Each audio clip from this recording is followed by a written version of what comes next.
Kaixo eta ongitorriak saio berri batera, gaur uztailak 23 asteazkena elkarrizketa bakarra izango dugu. Gaurkoan hemen platoan Iratxe Albarezekin egongo gara hizketan mugimendu feministatik datorrena. Sanferminetatik egun batzuk pasa dira ja, baina honen egun hauetako balorazioa egitera dator Iratxe. Beraz, gai honen inguruan hitz egingo dugu berarekin. Baina elkarrizketa honekin hasi baino lehen goazen gure betiko edukia ikustera.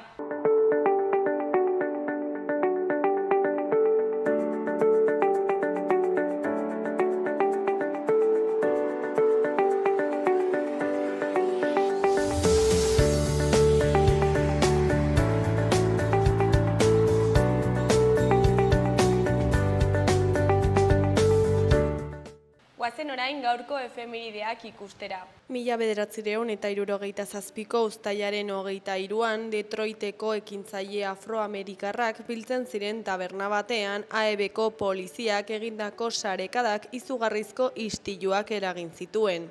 Urteetako polizia gehiegikeria eta egiturazko arrazakeriak nazkatuta, herritar beltzek aurre egin zioten poliziari eta Guardia Nazionalari 5 egunez.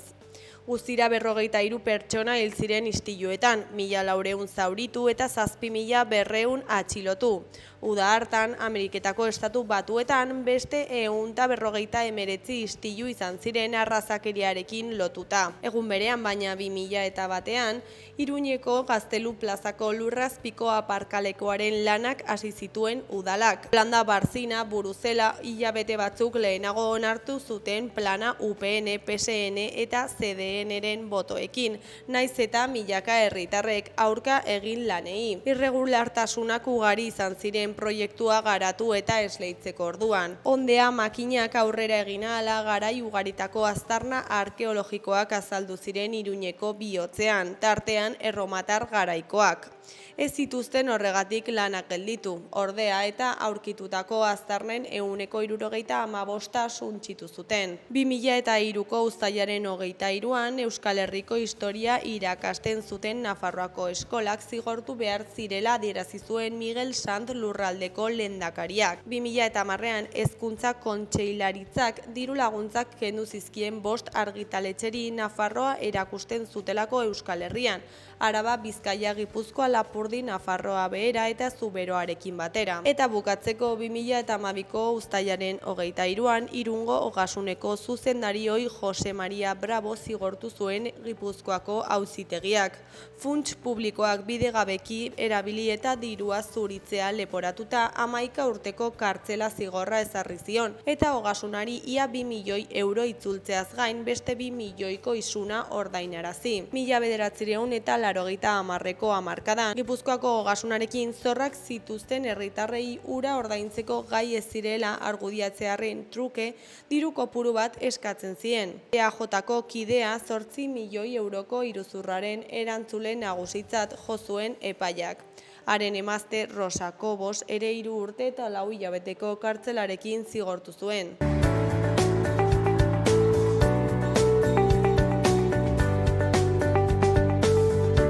Ikus dezagun gaurko egunkarien azalek zer dioten. Diario de Noticias egunkarian horrela dio lerroburu nagusiak. Moncloak deskalifikatu egin ditu frankismoaren sekretuak eta trantsizioa legez. 45 urte edo gehiagoko dokumentu erreserbatuak argitara aterako ditu. Sanferminei buruzko informazioa publiko egiteko atea ireki du 78. Proiektuak lehenengoa behar du Kongresuan hau onartzeko. Azalaren argazki nagusian, gazatar batek ongizazko erakunde batek banatzen duen janari anoa darama. Honen titularrean, gazak gosetea eta desnutrizioa ditu. Israelen eraso eta mugek eragindako elikagai faltak 100 heriotza eragin ditu. Erdian dagoen grisa koloreko berrian, espetxeek ukori jakinarazi dioti ez dutela zerdani egindako bisiten berri gehiago emango. Nafarraren defentsak salatu du lotsagabekeria ustezkoa dela. Hori kolorez nabarmenduta 3 lerroburu ditugu. Lehenengoak horrela dio, Aresok 12 milioi utzi ditu Osasunan. Bigarrena, Osasunaren 3. kamiseta zuria da. 3. Uda blues erritmoan burlatan. Eskuinaldeko zutabean dauden berrietan, alde batetik Nafarroako batez beste besteko soldata 30.000 euro ingurukoa da 2024an. Beste alde batetik PP, Vox, Junts, Podemos, PNG eta UPN alderdiek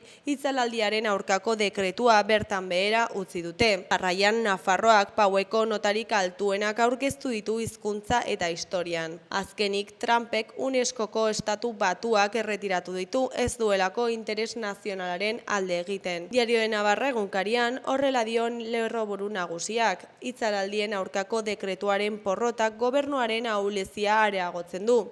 PPek, Voxek, UPNek, Podemosek, Juntsek eta BNGek arauaren aurka bozkatu zuten. Exekutiboak ez du lortu bere bazkide batzuen babesa baliozkotzeko. Argazki nagusian Iruñetik 35 kilometrora dagoen Kobalzuloaren 20 urteak ospatzeko atzo egindako bisita gidatua. Titularrean urteurreneko Kobalzulo bat.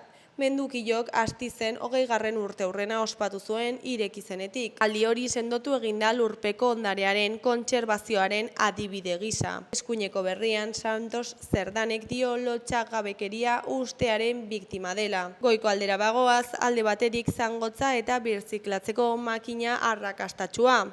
Beste alde batetik, Nafarroa 9. Pau berrian. Amaitzeko Atletikek 12 milioi ordaindu ditu orengatik. Gara egunkarian, titular nagusian frankismoko sekretuak deskalifikatzeko atea ireki zuen Madrilek. Espainiako gobernuak atzo onartu zuen informazio sailkatuaren lege aurre proiektua, indarrean dagoen frankismoaren sekretu ofizialen 1978ko legea ordezkatuko duena. Argazki nagusiaren titular Jami Kuyumek bere show kutsagarriarekin hasi du Donostiako jazz festa handia. Ezkerreko berrian aldaketak osasunaren eta osakidetzaren egituran. Beheko aldean dauden berrietan, batetik erreportarien alerta ahotsa Gazan. Bestetik Urrutikoetxearen analisia dugu izenburu honekin. Trumpek sorgin eizatzat jotzen du Epstein kasua. Bukatzeko Atletikek eskaintza igo eta Areso fitxatu du. Berria egunkariaren titular nagusian indarkeria bikarioa jasaten duten Andreek babes falta salatu dute.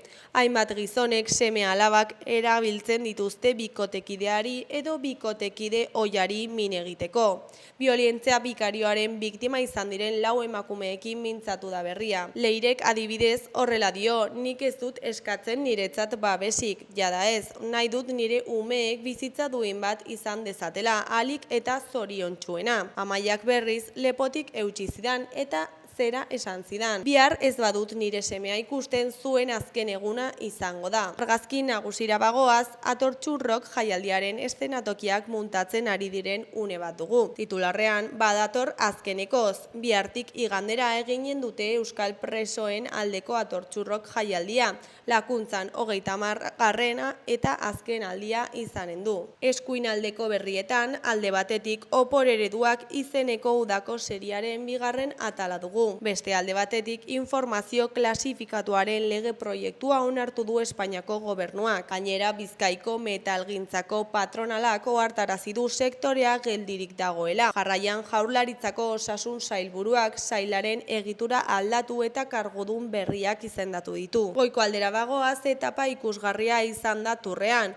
Mont Beutouxen, Valentin Paret Paitre garaile eta Pogakar sendo. Euskal Herria irratiari dagokionez, titular nagusian errolda agiriak emateko epea 6 hilabetera ez luzatzeko gomendatu dio Arartekoak Iruñeko udalari. 3 hilabeteko epean ebaztu behar izaten dira errolda agiri eskaerak. Azken aldian izaten ari diren eskaera kantitate handiarekin 6 hilabetera luzatzea eskatu zuen Iruñeko udalak giza baliabide eta teknikoak agortuta zeudelako eta horren besteko eskaerari ezin ziotelako garaiz erantzuna eman. Arartekoak baina etxerik gabeko pertsonen egoera are larriagotzen duela iritzirik, gomendatu dio 3 hilabeteko epean erabakitzeko errolda agirien eskaera. Eskuineko berrietan, goikoan Ed Hadji Nadiaren omenezko plaka desagertu dela salatu dute. Espainiako polizia etxean hil zen Hadji Nadien etorri Senegaldarreko gazte iruindarra 2016an. Urte beteren ondoren poliziak atxilo hartu zuen lekuan bertan Arrotxape auzoko Martzelo Zelaieta etorbidean ura gogorazteko plaka jarri zuten sos arrazakeriak eta auzoko zenbait kolektibok. Sare sozialetan salatu dute plaka desagertarazi dutela. Behekoan, gazteak euskaraz batzeko ekimena gauzatu du Euskal Herrian euskarazek. Euskara ardatz auzia politizatzeko eta aldi berean harremanak eta loturak sortzeko helburuz antolatu dute. Izen ematea zabalik da eta urritik abendura bitartean egingo dituzte topaketak. Euskal Herrian euskaraz taldeko Iraia de Iatorrek kontatu digu.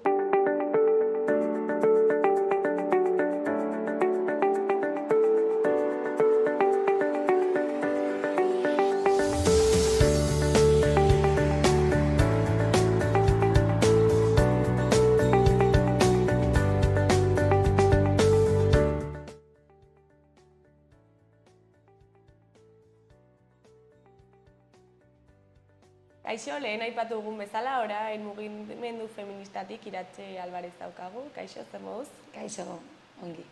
Bueno, San Ferminak pasa dira, egun batzuk pasa dira baita ere, eta ez dakit balorazio bat egitera zatoz, baina zuk zer moduz San Ferminak? Bueno, nik pertsonalki gutxi egon nahi San Ferminetan, aurten gutxi disfrutatu ditut, baina intentsoak beti bezala. Bai. Egun oso luzeak dira, egun asko... Bai, egunak gehiegi luzatzen dira, nire ustez, baina, bueno, ongi, orokorrean ongi. Eta, bazirudien martxa honean joaten ari zirela San Ferminak, baina azkeneko asteburu horretan okertu egin ziren, ezta? Bai, egia da hori ez, datuetan bakarrik fijatzen baldin bagara, hasi zirenetik, horizuk esan duzun bezala, asteburua heldu arte, nahiko eraso gutxi edo gutxiago beste urteetan ez bezala gutxiago egon ziren.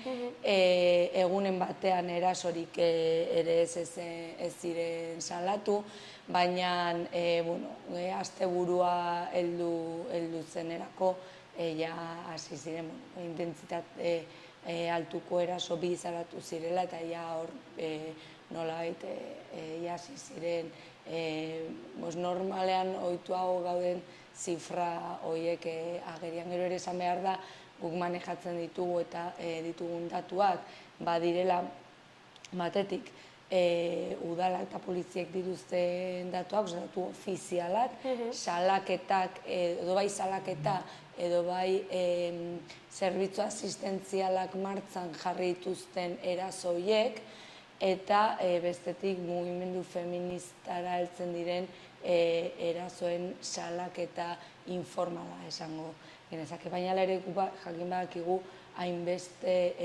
eraso egoten direla, salatzen ez direna, ez bide batetik, ez bestetik. Batzutan garrantzi ematen ez diogulako, bestetik nahi gulako intentsitate basukoak izan baldin badira gure bizitzarekin jarraitu eta ez dugulako nahi ez horretan geratzea. Eta emakume bakoitzaren beharrak eta nahiak ezberdinak dira, eta datu horiek dira bakarrik hori ez, esaten den bezala izebergaren punta hori ze badakigu horrazpian badaudela ez da inbatatu. Eta aldaketa nabaritzen duzue asteburua edo aste artean baldin? Bai, beti, guretzako egia da San Ferminak ere eboluzio bat izan dutela, bai jaiaren ereduan, momentu ezberdinak bizi izan ditugu azkenengo hamarkadetan San Ferminetan, nabaritzen da jende gutxiago etortzen dela, nahiz eta oso kain masifikatua izan, ez da duela 15 urte izaten genituen San Fermin horiek, ez da gauza bera, eta asteburua egia da beti jartzen gaitula, alarmak pizten digula, baina ez asteburua izateagatik, horrek badauka zentzu bat, gero eta jende gehiago egon, gero eta posibilitate gehiago daude ere ez, erasoak izateko. Horrek ez du esan nahi beste momentutan gertatu aldez direnik, baina egia da bai asteburuak eta bai 6ko eguna, 6-7ko eguna direla hori egun klabeak eta horregia da, eta bere garaian ere 14a izaten zen egun, 13-14a egun nahiko komplikatua, batez ere intentsitate baxuko erasoekin. Baina, bueno, baina horrek ere ez du esan nahi beste edozein momentuan gertatu ez daitekenik edo gertatzen ez direnik, ez? Edozein momentuan gerta daiteke, baina egia da nolabait areagotzen ditula jende gehiago egon da asteburuak, bai. Eta intentsitate baxuko erasoi dagokionez, zein da egiten duzuen irakurketa, ematen du garrantzi gutxiago dutela, hor ezakit, baina... Bueno, guretzako hor beti aipatzen dugu intentsitate baxuko erasoi dagokionez, guretzako izan da evoluzio handiena, ez? Batetik identifikatze ditugula, eta hori guretzako mugimendu feministarentzat da garaipen bat. Duela 20 urte intentsitate baxuko erasoak ez ziren ez da identifikatzen ere ez. Gauza normal bat hartzen genuen, normaltzat, emakumeak gau esateatzen baldin baginen, jaietan murgitzen baldin baginen, mutinen espazioak zienak gauzak gertatzen dira, eta gauzak gertatzen ziren, eta gauza horiek normaltzat hartzen genituen, ez genuen ez da identifikatzen eraso bat bezala. Oraindik identifikatzen dira eraso bezala, baina gainera oraindik buelta handiagoa egin dugu. Egia da orain legeak arrazoia eman digula eta erasotzat hartzen direla, tipifikatutak daudela eta badaukatela zigorra. Lehen etzen horrela, etzinen eraso deitzen, eta orduan gero ere salaketak egote daude, eta hori oso garrantzitsua da. Ez salaketa egoteagatik, egia da Euskal Herriko mugimendu feminista antipunitibistatzat hartu izan duela bere burua, eta horrela da, baina salaketa egotea ere esan nahi du badagoela gizartearen partetik zigorra, ez? Edo gizarteak ez duela onartzen halako jokabideak. Eta San Ferminetan gainera ikusita zen olako jaiak diren, zenbat jende dauden, kontutan izan behar dugu, intentsitate baxuko erasoak salatzen direnean, eta horien ondorioz atxikloketak egoten direnean, edo salaketa polizialak egoten direnean, eta erasotzaien identifikazioa dagoenean, eta da kasu askotan gertatzen dela hori. Kontutan izan behar dugu hori jendartearen garaipena dela. Ezinezkoa da pentsatzea, hainbeste, Nabarreria bezalako leku batean hainbeste jendearekin, gizartearen konplizitatearik gabe eta hori ez, aktibaziorik gabe, halako salaketa bat salatzea, ez? Hori jendeak aurre egiten diolako, ez bakarrik erasotua den emakumea. Eta horrek ere, esan nahi dut ja ez dela emakumeen arazoa.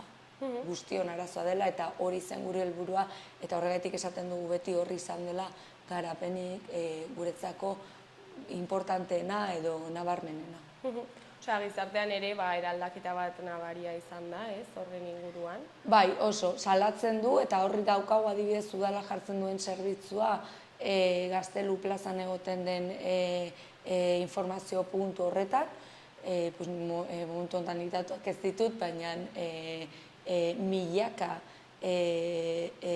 pertsona juten dira kontatzera gertatzen dena, horiek udalak deitzen intzientziak, eta intzientzia horiek intentsitate basuko erasoak dira, edo mikromatxismoak, edo halako jokaera desegokiak. Eta aurten entzun diote zinegotziari aipatu duela puntu horretan, informazio puntu horretan, aurten lehenengo aldiz gizonen zenbakia ikaragarria handitu egin dela, ez? Gizon pilo bat jundirela salatzera edo kontatzera hainbeste gertakizun. Eta hori da, jendeak identifikatzen dituela, porque emakumeok errezago dugu identifikatzeko noiz sentitzen garen erasotuak, ez? Baina asko kostatu zaigu ere gizarteari azaltzea zer den eraso bat, eta badirudi horrez, garaipen txiki bat ere lortu dugu. Kuriosoa da ere, honi, ez dakit, buelta bat eman beharko geniokela, zenik, adibidez, telebista ikusten baldin banago nire amonarekin, eta eraso bat agertzen denean, esaten du, eski, orain, baude eraso pila bat, lehen ez zeuden hainbeste, baina igual da, ez genekiliako horiek identifikatzen, eta ez genituelako salatzen, ez? Bueno, eta egia izan daiteke esan dut testuinguru honetan, ez? Jaien testuinguruan. Pues agian lehenago gutxiago zeuden. Karo, agian lehenago emakumeak etxean zeuden. Ez nahi, karo, ez bagaude kalean, ez? Ez bagaude espazioa konpartitzen gizonekin agian erasoak etxeetan ziren, eta ez horren beste kalean, ez? Batzutan, baina hori batetik eta bestetik, nik beti esaten dute bazen, lehen aipatuan ere, emakumeok nolabait ordaindu beharreko peaje bat, ez? Bidezari bat jaietan egoteagatik. Eta horrela hartzen genuen, gauza, ez dakit normaltzat hartzen genuen, ez? Baina bai, hori, bidezari bat, gertatzen ziren gauzak nolabait asumitzen genuen. Eta eskutatzeko joera ere zegoen igual. Nola? Eskutatzeko joera, eskutatzeko baino, nik intentsitate basuko erasoetan, eskutatzeko baino, nik uste dut garrantzia ez geniola ematen, eta gizonek garrantzirik ez. Gure artean agian komentatzen genuen, baina gizonek ez zuten inolako garrantzirik ematen, eta inori ez zitzaion, baina ez nago hitz egiten zure amona edo nire ama gaztetan zirenean, ari hitz egiten duela 10 urte, 15 urte ni gaztean hitzenean, ez da horren beste denbora pasa. Inori ez zitzaion okurritzen taberna batean egonda ipurdia ikutzeagatik inor salatzea. Ez zitzaigun ez da burutik pasatzen ere ez. Eta orain ere pentsatzen dugu bat. Eta orain pentsatzen dugu, baina badakigu aukera hori dagoela. Eta depende nolako izan den erazoa, eta nola rapatzen gaituen salatzen dugu. Ezke, baina hori ez zitzaigun burutik pasatzen, ez? Eta alakoak hainbeste. Edo gure kuadriako bati esatea, ari zara pasatzen, ez? Utzin ezkaupakean, hori lehen, batetik ez zitzaion garrantzirik emoten, justifikatzen zen, orduan egia da, ez zirela horren beste salaketarik egote baina gertatzen ziren. Eta mutilen kontzientziazioaren inguruan, ezakit, haien artean, hori esan duzuna, lagun bati esatea, oie, pasatzen ari zara, ezakit zer, hori mutilen artean, ezakit, gorakada bat nabaritu zue, ez duzu aztertu, ezakit. Hor beti nik uste dut mugimendu feministan beti daukagula zalantza hori, eta hor gure artean agian amakarenok eta mutilak, semeak ditugunak, implikazio gehiago daukagu zentzu horretan, keskatzen gaituelako, ikusten duguna. Egia da ez dela gure bete beharra, ez? Mugimendu feministan emakumeok ja nahikoa daukagu gurearekin, ez? Eta ez da gure ardura ere ez gizonen haien maskulinitate horien inguruko lanketa egitea, ez? Egia da, buelta bat eman behar zaiola, baina buelta hori haiek eman behar dietela, ez gu. Baina bestetik ere, nire adibidez keskatzen hau, eta keskatzen hau asko, egia da oso jarrera naturala, historikoki naturala dela, halako aurrera pausuak izaten direnean, mugimendu feministak eman dituen aurrera pausuak kontutan hartuta normala da halako erreakzio bat egotea, baina egia da nik kezka handiz, eta mugimendu feministan nik uste dut kezkatuta gaudela ere, batez ere gizon gazteak ikusten dugunean, ez? Erreakzio hori hain bortitza, feminismoaren kontrako erreakzioa, eta uste dugu ez dela gauza izolatu bat, ikusten ari gara ere nola faxismoa ere goraka doala, esan dut badela arduratzeko gai bat, eta egia da ez daukagula erantzuna.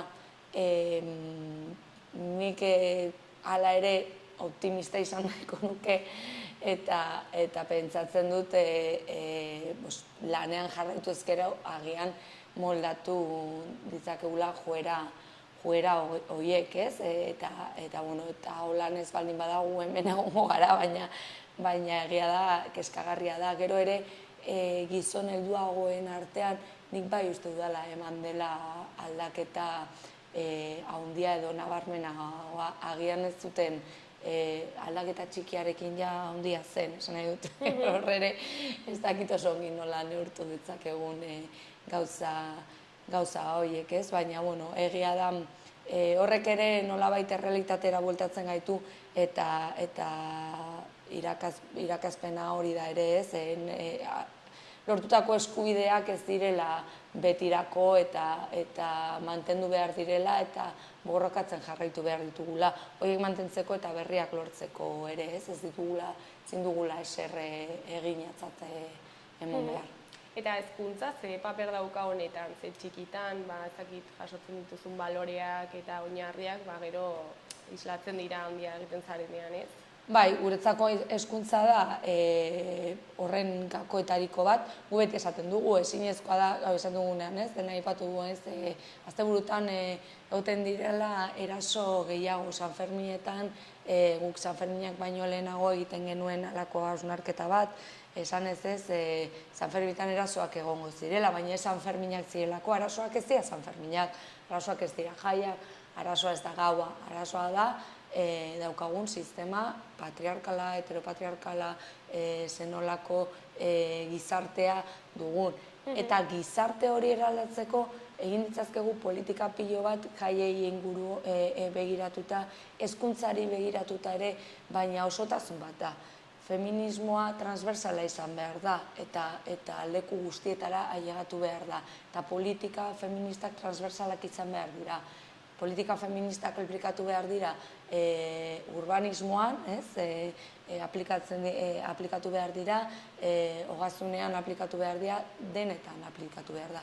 Eta hezkuntza noski baietz, eta eman dira aurrera pausuak, eta hor daukagu eskola bezalako programa bat guztiontzako edo gehienentzako izan zela alako aire fresko bat, urteak pasa dira, eta ikusten ari gara da batetik aplikatzen ez dela, eta aplikatzen dienean pisu guztia dagoela irakasle, normalean irakasle emakume konprometitu batzuen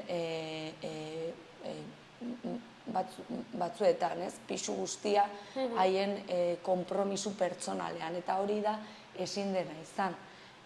Halako programa bat aplikatu behar da, izan behar da guztiz transversala, izan behar ditu ere, izan behar dituzte irakasleak tresnak horiek aplikatzeko, formakuntza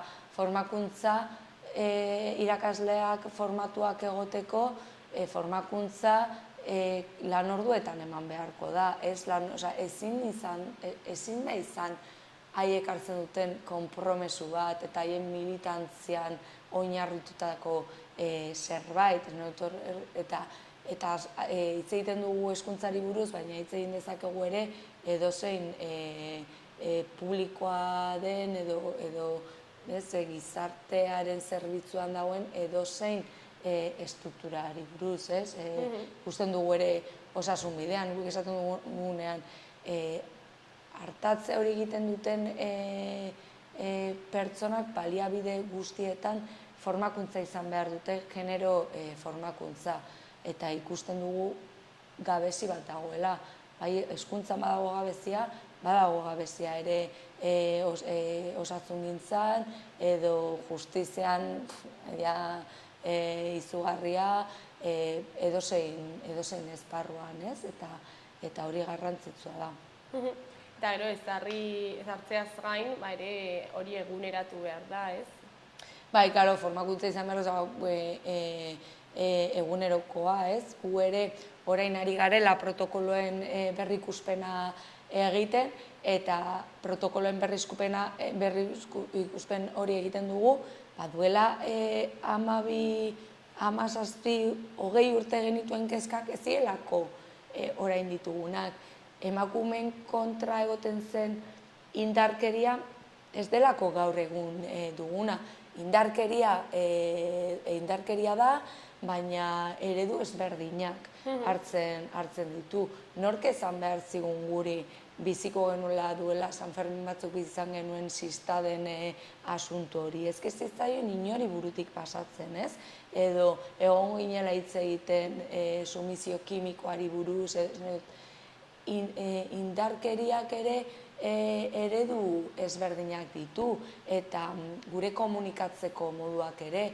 Inork ez zuen pentsatzen saren bidez indarkeria egon alzakela, ez? Telefono baten bidez, tresna horrekin emakumeok indarkeria jasako genuela. Eta hori orain badugu eta guzti horri eman behar zaio erantzuna, eta gizarte eredua ere asko aldatu egin da, eta demora guztian egon behar gara formakuntza horretan, izena jartzen guztiari, izena jartzen ez badiogu, aipatzen ez badugu emakumeok gertatzen zaiguna ez da existitzen, eta guzti hori berritu egon behar gara egunero. Eta protokoloari dagokionez, orain aipatu duzula, ez dakit San Ferminan desberdina da, hainbeste jenderekin, edo ez dakit beste jai batzuetan erabiltzen duzuena da. Egia da, gurea izan zela, ez dut esango lehenengoa, seguru ez zela lehenengoa izan, baina agian bai ezagunena, guk egindako protokoloa, eta protokolo hori egin zen oso momentu konkreto batean. Momentu horretan bazegoen herri mugimendu oso potente bat, gora Iruña existitzen zen, horre egin genuen gure artean zabaltzeko protokolo bat, gero udalarekin konpartitu zen, eta egia da oso egokituta dagoela eta oso lurreratuta San Ferminetan. Hortik, bai Iruñako auzo asko, baita Nafarroako hainbeste herri, protokolo horretan oinarrituta hartu dute eta nolabait moldatu dute haien errealitatera egokitzeko. San Ferminak ez dira Gasteizko jaiak. San Ferminetan badaukagu espazio bat, non txosna gutxi batzuk dauden, baina jaia ez da txosnetan ez da zentru nagusiena. San Ferminetan jaiak 24 ordu dira, edozein momentuan dago jaian, beste herri batzuetako jaietan ez da, horrela gertatu zaila da, oso egokituta dagoela gure jaietara. Eta udalaren konpromezua ere oso garrantzitsua izan da. Guk ere nahi genuena protokolo honekin, eta hori da nik uste dute gauzarik garrantzitsuena, da batetik konpartitua dela, gizarteak, herri mugimenduak, mugimendu feministarekin batera eginiko protokolo batela, udalaren implikazioa, eta gero badagoela parte bat, aurreko partea ez, badela formakuntzaren ingurukoa, prebentzioari dagokiona, informazioa, baina gero badago beste atal bat, da behin gertatuta artatze hori publikoa, kalitatezkoa, eta konkrezio horretara egokitzen dena, ez? Iruñan badaukagu, badakigu Iruñan leku guztietako jendea etortzen dela gure jaiak gurekin konpartitzeko, eta gerta daiteke, eta gertatu da hainbatetan erasotua izan den emakumea hemengoa ez izatea. Adibidez, Iruñak badauka bere protokolaren barruan, udalak daukan protokolan, badauka pertsona horiek hartzeko etxebizitza bat, laguntza jasotzeko 24 ordutan, guzti hori batzutan beste jai batzutan pentsatzen ez ditugunak Iruñan oso garrantzitsuak dira, eta horrek egiten dio, hori ez, ematen dio berezitasun hori ere. Eta adibidez, erasoa behin gertatuta, ez dakit puntu ezberdinak dituzuen, adibidez, peinetan uste dut aurten bat zegoela protokolo hori aplikatuta, ez? Bai, bueno, gure protokoloa, gureak diren espazio guztietan, normalean San Ferminen aurretik formazioa ematen dugu, hainbeste urte direnez, haien artean formazioa ematen dute, eta ez dugu horrebeste egon behar.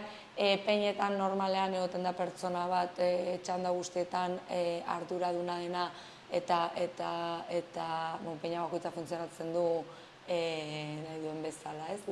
Antolatzen dira, baina haien badakite zer egin behar den, eta alduzula laguntza eskatu, taberna askotan ere barran alda laguntza eskatu, baina ere gu beti esaten dugunez, baditugu hainbeste errekurtso, ez? Eta errekurtso horiek, baliabide horiek, publikoak dira, doakoak dira, kalitatezkoak dira, badau informazio puntua Gaztelu plazan dagoen informazio puntuaren bidez alda aktibatu udaleko protokoloa, bat bira deituz aktibatzen da berehala, laguntza heltzen da, esan dute badaudela langile sozialak zeintzuko guardian dauden 24 ordu eta behin aktibatuta laguntzen zaituztenak ospitalera, poliziara, salaketa jarri nahi baldin baduzu, badaukagu ere CAIBS atentzio egiten duela, eraso sexualen atentzioa egiten duena, eta hor ere badaukazula laguntza zerbitzu hori aktibatzen dutela, eta gero guretzako, eta hori ere izan da mugimendu feministaren garaipen bat, garrantzitsuena dela guzti hori martxan jartzeko, bai abokatuen asistentzia izateko laguntza hori, ez, deku ezberdinetara joateko laguntza hori izateko, psikologoak etortzeko, baliabide guzti horiek martxan jartzeko, ez da beharrezkoa salaketa poliziala jartzea. Eta hori batzutan badirudi egiten dugula, edo guk esaten dugula, ez dela salaketa poliziala jarri behar. Guk ez dugu hori esaten. Guk esaten duguna da ez dela beharrezkoa. Porque batzuetan emakumeek ez dute jarri nahi, eta ez dute salatzen, eta ez dituzte baliabide horiek hartzen, pentsatzen dutelako salaketa poliziala derrigorrezkoa dela. Hori da guk esaten duguna, ez dela jarri behar. Eta batzutan ez dute jartzen, arrazoi anitzak egon daitezke, eta emakume bakoitzak izango ditu bere arrazoiak, eta dana baliogarriak dira. Baina askotan ez dira gai, ez da jakiteko zer suposatzen duen, eta baliabide horiek ez badituzte, psikologa ez bada hartzen, gehienetan gertatzen dena da, behin psikologa aldu eta abokatua, errekurtso guzti horiek izan da, azkenean salaketa polizialan bukatzen du, esan dute berez, baina behar hori ez egotea, guk uste dugu oso lagungarria dela, emakumeentzako eta guztiontzako ere. Gainera ere, igual hor laguntza psikologikoa garrantzitsua dauka, ez? Bai, oso guk beti aholkatzen diegu eskatzea, uste dut momentu oso komplikatuak direla, emakumearentzat, inguruan daudenentzat, eta batez ere oso garrantzitsua dela momentu horietan ulertzea baino jakitea pasako dela. Hori dela momentu horretan gertatu zaizun zerbait, baina jazta, bertatu zaizu, osea, bizitza aurrera jarraituko duela, momentu horretan ez, baina gero bai, bizitza aurrera jarraituko duela, eta badut dituzula baliabideak aurrera ateratzeko, eta laguntza dagoela, eta posiblea dela. Esan dute, horrek ez duela zertan zure bizitza betirako markatu beharrez, garrantzia izango du, baina gure bizitzan gertatzen zaizkigu beste hainbat gauza bezala.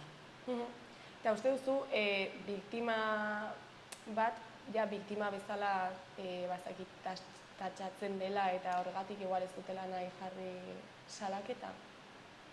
Bueno, nik uste dut salaketaren kontua arrazoi ezberdinak daude. Zergaitik emakumeak ez dituzte salatzen. Batetik, eta horretan gu beti insistitzen dugu pilo bat, erasoen desmitifikazioa egin behar dugu. Eraso sexual batean pentsatzen dugunean, intentsitate altuko eraso batean pentsatzen dugunean, beti imaginatzen dugu eraso horiek izaten diela ez ezagunen partez, espero ez duzunean, gauean, parke bat gurutzatzen, bakarri zaudelarik, ezagizer, portalean sartzen, portalekoa hori da, dano daukagun buruan, nik ere, hori pentsatzen dut. Kanpotik etortzen dira? Bai, lehenengo irudua edo San Ferminetan ez da, kanpotik etortzen dira. Ikusten dugu beti San Ferminak erasotzera etortzen baldin bazara, ez etorri. Bueno, egia da, ez etorri. Besteok ere esatera etxetik. Baina hori gertatzen da. Baina ez da gehiengoa. Eraso gehienak ez ezagunen partez izaten dira. Osa, ezagunen partez izaten dira. Eta ezagun horiek, ezagun mota ezberdin daude, ez? Izan daitezke kuadriakoa, izan daiteke zure mutil laguna, izan daiteke ligatu duzula, gau horretan, San Fermietan kokatuta adibidez, askotan gertatu da hori. Ligatu duzula, eta gero, komplikatzen da asuntoa, esan dut, hori askotan gertatzen da, claro, nola salatzen duzu hori, emakumeentzako, emakumean daukagun pisua gure gain, nola denbora guztian zalantzak jartzen gaituzten, esan dut, buruan ditugun eraso horiek, ez ezagunen partez, portalean, ordu txikitan, sinisten ez badiegu emakumei, gizarteak normalean, sinisten ez badu, nola sinistuko diogu, nahi izan duelako etxera mutil batekin junden emakume bati.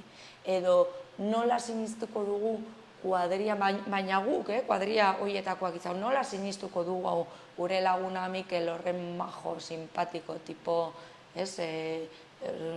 maitagerria, gure beste... Gainera daukazun pisua ere, kuadrilla zatituko dut, ezakitzen... Ez salatzearen arrazoi hori, askotan horrekin zer ikusia dauka, edo batzutan, ez dira goratzen, sumisio kimikoari buruz hitz egiten dugunean, horretan ere mitifikazioa handia dago, sumisio kimikoari buruz hitz egiten dugu, eta buruan daukaguna ez, zista da, bota diatela zerbait edarian, eta datuak aztertzen ditugunean, sumisio kimikoaren bidez izan diren erasoaren gehiengoak izan dira deitzen dienak de oportunidad. Hau da, ni nahi izan dudalako kontsumoak izan ditut, eta izan daitezke edozein kontsumoak ez dira zertan drogak izan behar, edo droga ilegalak izan behar, ze hemen alkola izaten da honen erregina, esan nahi dut, eta momentu horretan, gure betiko lagunak aprobetzatzen hori da de oportunidad gu erasotzeko, gu kontziente ez ginenean, adibidez. Karo, guzti hori nora salatzen da, askotan ez duzu ezta gogoratzen, askotan zure laguna da, bestetan zure mutilaguna da. Zenbat eraso ditugu mutilagunen partez edo bikotearen partetik. Orduan, garo, zergaitik ez duten emakumeak salatzen? Arrazoi askorengatik, edo agian bikotea zenuen momentu horretan, eta beste batekin juntzara, baina erasotu zaitu. Nola salatzen duzu guzti hori, ez? Emakumeok salaketa jarri behar dugunean, gainera badugu kriston pisua. Gizarteak inposatzen digun pisua, pisu morala, ez? Tradizio eta sistema patriarkal horrek oso errotuta daukaguna, eta beste askotan ere lotza, ez? Hori aurten erabili izan dugun leloa, ez? Bandoz aldatzea, lotza bandoz aldatu behar dela, eta hori da, azkenean gu sentitzen dugu lotza erasotuak izan garenean, eta lortu behar duguna da erasotzaileek lotza izatea eta ez gu. Baina beti emakumea epaitzen da, berdin du ze momentutan. Bai, eta horrek esaten dugunean gojenez dut, ez dugu lertzen, esaten duzu, zer da sistema heteropatriarkala, hori da sistema heteropatriarkala da, konturatu gabe guztiz onartuta eta normalizatuta daukagula, Sanferminak, herriko jaiak, espazio maskulinizatuak direla. Hau da, gizonek eskubide osoz egon daitezke espazio horietan, gauez zein egunez. Emakumeok ez, emakumeok arrotzak gara. Eta hori ez dugu horrela esango, inork ez dizu horren garbi izango, baina hor barnean, edo izkutuan, hori dago, ez? Zergaitik da gure errua, egonez behar ginen lekuan ginelako, ez? Esaten dugunean, eta oso abentaia handia izan da, ez, lege berria bakarrik bai da ez deitu izan dena, ez dela horrela ditzen, baina lege horretan, ez, esaten duen el consentimiento. Behitu ze emakumei ze pisua dugun, gu daukagu gaitasun hori, ez, gauzak onartzeko edo ez onartzeko, baina gizonek daukaten privilegioa da desirarena. Izan aldute desioa gozatzeko eskubidea, gure eskubidea da onartzea edo ez. Ba ez, hori da, zuk esan duzu, eta hori da gure gurasoek esaten zuna, utzi edo ez utzi. Bueno, guk ere badaukagu gozatzeko eskubidea, guzti hori da irauli behar duguna, ez? Eta guzti horren atzean, emakumeak errudun sentitzen garenean, errua gure gainean erortzen denean, guzti hori da atzean dagoena. Eta gero, esan duzuna ere Sanferminetan gizonezindako espazioa dela, guok ere oso barneratua dugu, adibidez, ezin zara joan bakarrik taberna batetik bestera, eta hori oso barneratua daukagu, ezin garela joan bakarrik, ezin duzula egin ezakitzer gauza, ze bestela erasotua izan zaitezke, Bai, Sanferminetan edo zein espaziotan, ez? Hau izan daiteke anekdota, baina zenbat eta depende zen leku batera jun behar zaren edo ez, arropa aldatu zara etxean, honekin arazoak, ez? Adibidez. Eta hori izan daiteke adibide tonto bat, baina egia da emakume gehienok bizi izan duela. Hor egia da, badagoela, eta hor mugimendu feministatik badaukagu beti kontraesan hori, ez? Nola alde batetik, nola adierazi emakumeei, nola boteretu emakumeak, nola esan guk eskubidea daukagu hor egotea, espazioa ere gurea dela, emakumeak eskubidea dugula gozatzeko, disfrutatzeko, kalean egoteko, nahi dugun bezala, nahi dugunarekin, ez? Eta gure okupatzeko espazio hori, eta alde berean, ez, edo jakinda arrisku puntu bat dagoela, ez? Eta nola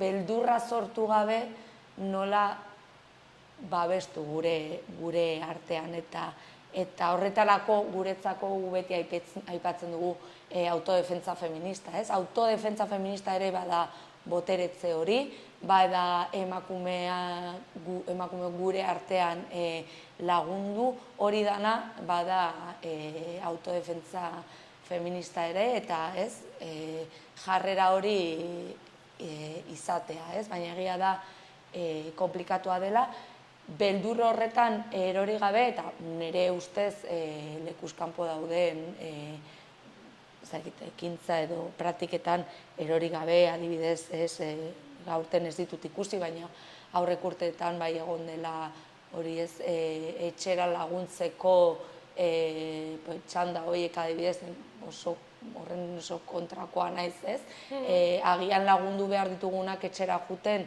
gizonak dira, ez?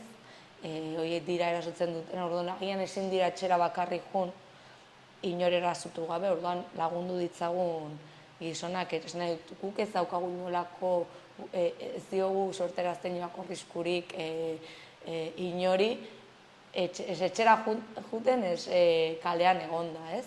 Orduan igual, horren atzean azkenean dagoena, nik uste bada, hori ez, lehen aipatu duguna, ez dela gure espazioa. Laguntza behar dugu etxera juteko, lagundutak egon behar gara, zuk esan dizu ez, taberna batetik bestera egoteko, jo, eta azkenean da, igual etxean geratu behar zaite. Igual agian egunen bat hori hau da iratxere burutazioa. Agian San Fermietan probatu dezakegu egunen batean gizonak ezateatzea, eta bakarrik emakumeak egotea kaletan. Hor seguro ez ginatekela jun behar bakarrik inora, edo lagundutak inora betu zen. Baina hor dago pixkat eztabaida, ez? Zer dator lehenengo emakumeen indartze hori edo espazioen eraldaketa, ez? Espazio seguruak sortzearen hori. Nik uste dut biak batera egon behar direla, eta bata bestearik gabe, ze, karo, azkenean zein da, ze egiten dugu, etxean geratzen gara, ni ez nahi etxean geratuko, argi daukat, hori ez da irtenbidea, espazio seguruak eratu behar ditugu, baina espazio seguruak ezin dira izan gure eskubideak murrizten dituzten espazioak. Espazio seguruak eratzeko nire ustez interpelatu behar ditugu zuzenean erazotzen dutenei. Eta erazotzen dutenek gizon batzuk dira, zut esango denek diela, baina gizonak dira erazotzen. Hori da, amankomunean duten, erasotzaile guztiak amankomunean duten gauza bakarra da gizonak direla. Hori da, amankomunean duten gauza bakarra. Ez duten beste ezer amankomunean. Espazio seguru bat lortzea, niretzako adibidez ez da udal askok egin duten bezala ateatzea halako edalontziak tapatzeko txapak eta emakumeak egotea gure tragoarekin holan tabernaz. Hori ez da espazio seguru bat. Ze hori da nire esku, ze ni holan nagoen bitartean gizon guztiak daude tragoarekin libre. Hori ez da espazio segurua, hori da nire eskubideak murrizten duen espazio bat. Hori da zakarra tapatzea pixka bat. Hori da, ez gomo, ni egon behar naiz, ni babesten, ez jarri nigan fokoa. Jarri fokoa erazotzen duenean, ez? Eta espazio seguru bat netzako da, erasoak onartzen ez dituen espazioa, eta salatzen dituena, eta mutilen bat pasatzen denean, edo izaten dituenean, jarrera matxistak, kanporatzen duen espazioa. Gizon hori, ez guztiak, gizon hori kanporatzen duena. Espazio seguru bat da, nire kuadrilla baldin eta hor gizonak haien artean ere, muga jartzen dieten horri. Hori da espazio seguru bat eratzea. Eta horretarako, emakumeak ez baldin bagaude, espazio segurua da, seguru. Guk ez dugu inolako hor kalean bintzat, erazorik izango, baina hori ez da irtenbidea. Nik uste dut hor emakumeak badaukagula boteretze lan bat, handia gainera, eta gizonek badutela ere gurea baino lan handiagoa, ez? Eta da, birpentsatzea, zer da gizona izatea, zergaitik dituzte jarrera horiek, zer da eraso bat, eta nola kudeatzen dituzten, batez ere, besteak egiten dituzten erasoak. Hor askotan dago gakoa, ez? Ez da horren beste gizon guztiek edo gehienek erasotzen dutela, ze hori ez da horrela, baina bai nola babesten dituzten batzutan erasotzaileak eta haien artean esartzen diren konplizitate horiek. Horiekin bukatuz gero nik uste dut aurrera pausu izugarria emango genukela. Eta orduan ikusten dituzu erasorik gabeko Sanferminak? Hombre, ez dakit nik biziko ditudan. Ez dakit erasorik gabeko Sanferminak, nik uste dut inoiz posible izango dela erasorik gabeko mundua, horretan sinisten dudalako nago hemen eta horregatik nik uste dut mugimendu feministan gaudenok borrokatzen dugula egunero, baina hori nik ez badut ikusten behintzat, bai ikustea erasoak onartzen ez dituen Sanfermin batzuk, ez? Eta nik uste dut horren bidean bagaudela. Ze gero eta eraso gutxiago onartzen dira, gero eta ez nik uste dut Iruña eta hori bete aipatzen dugu oso garrantzitsua delako guretzako, Iruña badela hiri bat oso konprometitua dagoena erasoen kontra eta indarkeri sexistaren kontra. Eta epe laburrera begira, ez dakiz espero duzue? Guretzako epe laburrera begira espero duguna, gu lehen esan duen bezala protokoloei buelta bat emoten gaude, guretzako zerbitzu asistentzial guzti horiek indartzen jarraitzea, garatzen jarraitzea, horre egotea, ez bakarrik Sanferminetan, gerora ere, kalitatezkoak izatea eta noski publikoak, eta gero eta konpromisua haratago jutea, ez? Gure espazioetatik haratago jutea, espazio pribatuagoak diren horietak, benetako eraldaketan, oraindik bide handia daukagu, ez? Bai, Peinetan, nik beti esaten dut egin dutela oso ibilbide potentea eta polita, ze Peinako oso espazio maskilinizatua izan dira, hor daukate hazi berri den talde feministan eustut zer esan handia dutela, hor, badaude Sanferminetan espazio asko oraindik badutela ibilbide handia, eta nik espero duana epe motz honetan da ibilbide hori gauzatzea eta gero eta feminismoa ailegatzea leku gehiagotara. Oraindik egiteko dago asko eta luze. Ez gara aspertuko. Eta, Iratxe, ja bukatzeko, ez dakit zerbait gehiago komentatu nahi duzu, jendeari zerbait esan? Ez, orain ja Sanfermina bukatuta, hurrengotan ari garela, ez ditugula begiak ja hurrengoetan, eta gero ere Sanferminen aitzakiarekin, udalak bat zeukan, konpartitzen dugun protokolo hori bakarrik Sanferminetan erabiltzen zen eta Sanferminei begira egiten genuen lanketa, orain lanketa hori urte guztian egiten da, indarkeria sexistaren mai horretan, eta orduan jarraitzen dugula mundu feministak, indarkeria sexistaren kontrako plataformak jarraitzen duela lanketa horretan, eta indarkeria sexistarik gabeko Sanferminak lortu nahi ditugula, eta hori bakarrik posiblea izango dela Iruña indarkeria sexistarik gabeko hiria denean, ez? Eta horretan lanen jarraitzen dugula. Iratxe, mila esker guretzako ratutxo bat eskaintzeagatik, eta elkarrizketa interesgarri honengatik, eta ea zer moduz datozen hurrengo Sanferminak. Mila esker, zuei.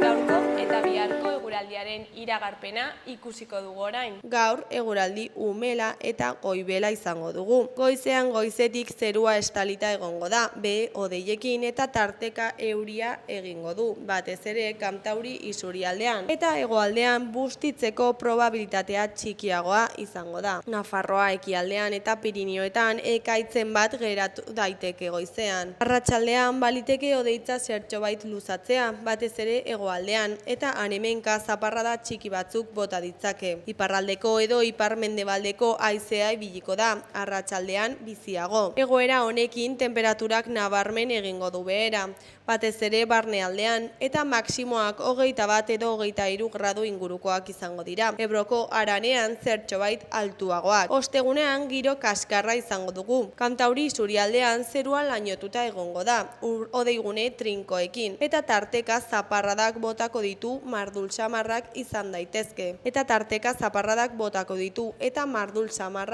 daitezke. Hegoaldean berriz hodeitza zulatuago egongo da eta zaparradak bakanagoak eta ahulagoak izango dira. Iparraldeko haizea ibiliko da, arratsaldean indartsu, batez ere kostaldean eta Ebro ibarrean. Temperaturan aldaketarik ez edo gutxi jaitsiko da. Gaurkoz hau izan da dena, bihar itzuliko gara eduki eta elkarrizketa berriekin. Mila esker zuen arretagatik eta arratsalde oso ona pasa. Agur!